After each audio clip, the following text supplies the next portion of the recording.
Tamil, Junior, February 2007. Get ready. 10 seconds. 5 seconds. Start. பேரன்பு மிக்க பெரியோர்களே, சமூக நல ஆர்வலர்கள் கருத்தரங்கில் கலந்து கொண்டு சிறப்புரை என்ற முறையில் அரசின் நடவடிக்கைகளை எடுத்துரைக்கும் அரிய வாய்ப்பினை பெற்றமைக்காக நான் பெரு மகிழ்ச்சியடைகின்றேன். பாமர மக்களையும் படிப்பறிவு இல்லாதவர்களையும் விழிப்படைய செய்வதில் உங்களுடைய பணி மகத்தானது என்பதில் ஐயமில்லை. எல்லா பணிகளையும் அரசாங்கமே செய்ய வேண்டுமென்று மக்கள் எதிர்பார்ப்பதில் தவறில்லை. ஆனால் அது இயலாது என்பதை நீங்கள் அவர்களுக்கு புரிய வைக்க வேண்டுமென்று கேட்டு கொள்கின்றேன். அனைவருக்கும் கல்வி என்ற திட்டத்தின் கீழ் அரசு முதியோர் கல்வியில் அதிக அக்கறை காட்டி வருகின்றது. அரசு பணிகளிலிருந்து ஓய்வு பெற்றவர்களும் படித்துவிட்டு வேலை வாய்ப்பை எதிர்நோக்கி இருக்கும் இளைஞர்களும் முதியோர் கல்வியில் பெரும் பணியாற்ற முடியும்.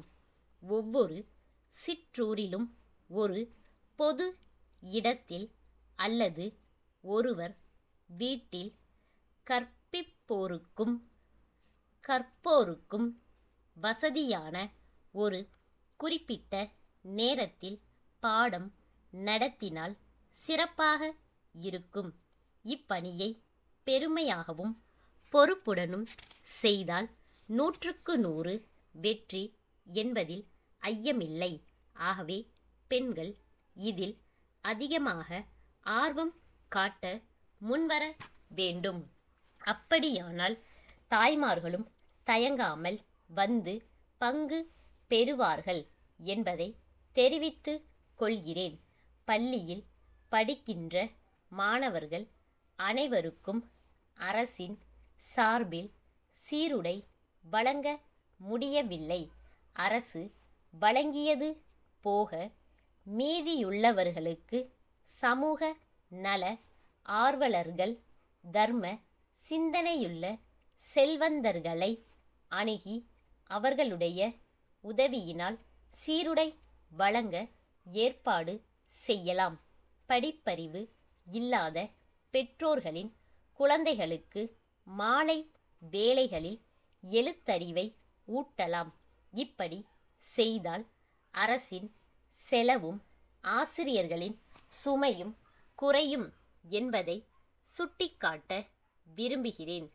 அண்மையில் ஒரு கல்லூரி நிகழ்ச்சியில் கலந்து கொள்ளும் அரிய வாய்ப்பு எனக்கு கிடைத்தது. சமுதாய தொண்டில் ஈடுபாடு கொண்ட ஒரு பேராசிரியரின் முயற்சியினால் அக்கல்லூரி மாணவர்கள் அளித்த நிதியிலிருந்து அருகிலுள்ள ஊராட்சி ஒன்றிய பள்ளியின் 60 குழந்தைகளுக்கு சீருடை வழங்கப்பட்டதை பார்த்தேன். மாணவர்களிடையே இப்படிப்பட்ட சேவை மனப்பான்மை வளர எதிர்காலத்தில் நம்முடைய கல்வி முறையிலே உரிய மாற்றங்கள் கொண்டு வரப்படும் என்பதை தெரிவித்து என் உரையை முடித்து கொள்கிறேன். சென்னை பாரிமுனையிலுள்ள ராகவன் மின்னணு கருவிகள் நிலைய மேலாளருக்கு மதுரை தெற்கு தெருவிலிருக்கும் மதுரை வீரன் மின்னணு பொருள்கள் முகவரமைப்பு மேலாளர் எழுதும் கடிதம். அன்புடையீர், வணக்கம். தென் மாவட்டங்களில் மின்னணு பொருள்கள் விற்பனையில் எங்கள் நிறுவனம் கடந்த 15 ஆண்டுகளாக சீரோடும் சிறப்போடும் செயல்பட்டு வருவதை அனைவரும் அறிவர். தொலைக்காட்சி பார்க்கும் வசதி, புகைப்படம் எடுக்கும் வசதி, செய்திகளை பதிவு செய்யும் வசதி போன்ற அதிநவீன தொழில்நுட்பங்களுடன் கூடிய தொலைபேசிகள் தங்களது நிறுவனத்தில் விற்பனை செய்யப்படுவதாக அறிகிறோம். அது பற்றி எங்கள் வாடிக்கையாளர்கள் விசாரித்த வண்ணம் உள்ளனர். ஆகையால் தாங்கள் அத்தகைய 10 தொலைபேசிகளையும் அவற்றிற்கான விலை பட்டியலையும் உடனே அனுப்பி வைக்கும்படி கேட்டு கொள்கின்றோம். இத்துடன் முன் பணமாக ரூபாய் 50,000த்திற்கான வரைவோலை ஒன்றை இணைத்துள்ளோம். தங்கள் நம்பிக்கையுள்ள ஸ்டாக்.